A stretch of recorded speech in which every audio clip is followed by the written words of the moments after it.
अस्सलाम वालेकुम, welcome to the educational learning channel. Hopefully students आप अच्छे होंगे, अच्छी छुट्टियां गुजर रही होंगी, अच्छा पढ़ रहे होंगे। तो आज हम करने जा रहे हैं सिंध टेक्स्ट बोर्ड की जो है वो 9th क्लास की बायोलॉजी के चैप्टर नंबर 2 के MCQs। तो जल्दी से पेंसिल्स उठा लीजिए और मार्कअप कर लीजिए, समझ लीजिए और इसे लर्न कर लीजिए। तो हमारे पास चैप्टर नंबर 2 है solving a biological problem.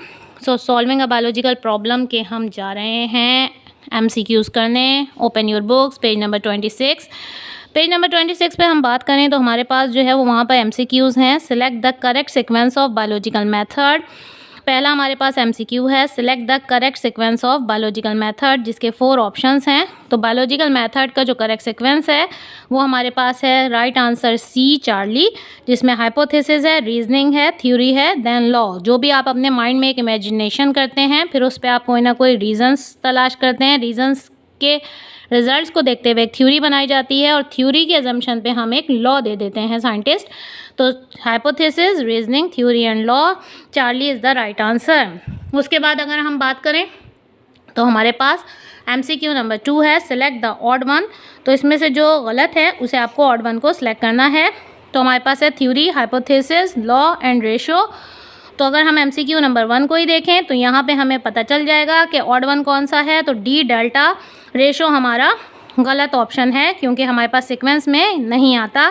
Theory, hypothesis and law तीनों आते हैं, तो ratio is odd one answer. तो delta is question MCQ number 2 का जो करेक्ट आंसर यहाँ पे मार्क करेंगे आप वो है D।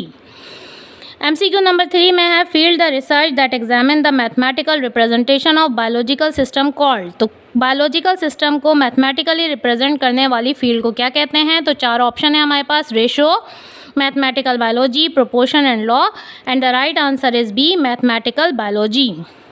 MCQ number 4, biological method involve all of the following accept.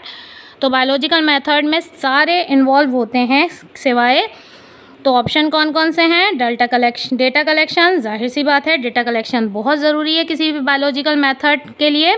Experiment, observation, and number D पे है प्रोपोर्शन। तो proportion is your answer, proportion नहीं होता। नाउ MCQ नंबर 5 है scientific reasoning move from specific to general. Specific to general आपने जाना है scientific reasoning में। तो आपके पास ऑप्शन है, अल्फा है इंडक्टिव, बीटा है डिडक्टिव, चार्ली है ऑब्जर्वेशन, एंड डेल्टा में है बोथ A एंड B। तो आपका करेक्ट आंसर है यहाँ पे students alpha inductive. MCQ number 6 है quantitative observation is the use of. तो क्वांटिटेटिव ऑब्जर्वेशन जो है वो किसके अंदर यूज़ की जाती है। ऑप्शंस हैं आपके पास, senses, guesses, ratio and equipment. तो क्वांटिटेटिव ऑब्जर्वेशन यूज़ की जाती है इक्विपमेंट्स के अंदर। So B is your right answer.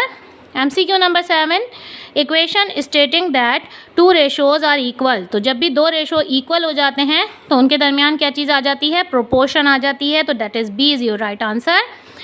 The comparison of 2 values is called. जब 2 चीज़ों को कंपेयर किया जाता है तो हम क्या लेते हैं, मैथ में भी किसी 2 क्वांटिटीज़ का रेशो लेते हैं।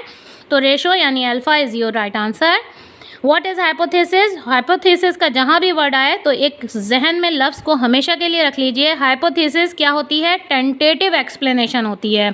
हाइपोथेसिस का वर्ड आएगा, टेंटेटिव एक्सप्लेनेशन आपके दिमाग में फ़ौरन आ जाना चाहिए।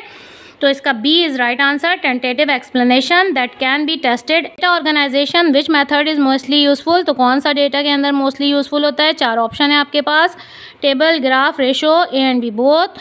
Now the right answer is alpha A। यहाँ तक आपके MCQs थे 10। उसके बाद क्वेश्चन नंबर 2 है फिल इन द ब्लैंक्स का।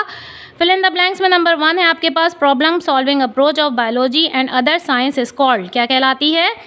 तो क्या कहलाती है आपके पास प्रॉब्लम सॉल्विंग अप्रोच बायोलॉजी के अंदर, साइंटिफिक रीज़न कहलाता है। तो यहाँ पे फिलअप करेंगे आप साइंटिफिक रीज़न।